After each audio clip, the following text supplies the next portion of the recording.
لا حول ولا قوة إلا بالله العلي العظيم. تعرض شاب لهجوم من الأسد أثناء محاولته تقييده.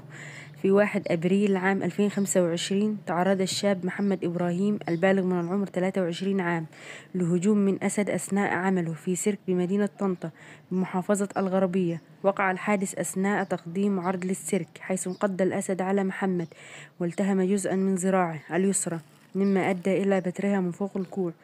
وبعد الحادث تم نقل محمد إلى المستشفى لتلقي العلاج. وقررت النيابة العامة التصريح بدفن الجزء المبتور من ذراعه.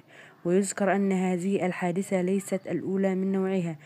في سيرك طنطا عام 2015 تعرضت مدربة الأسود فاتن الحلو لهجوم من الأسد أثناء تقديمها عرض في السيرك نفسه، مما أدى إلى إصابتها بشرخ في الحوض وجرح في الكتف.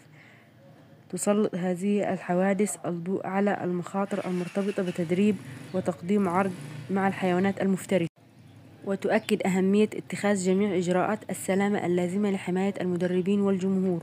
محمد يقول أن الأسود ما كلتش لحمة من نصف رمضان، والأسود جعانة، وإن المدربة غلطانة، المفروض هي بتشتت انتباه الأسد أثناء ربطه أسد آخر. بس هي كبرت دماغها وده شغلها وما انتبهتش ليه. والمفروض يكون في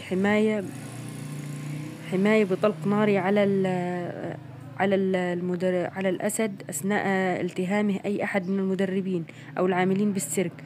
ويقول إن عمه شعبان هو الوحيد اللي قام بإنقاذه من الأسد، وده المفروض يكون المدربة هي اللي قامت بكده، إن هو بيكون معاهم شوكة بينغزوا بيها الأسد عشان يعني يسيب الضحية اللي هو ملتهمها.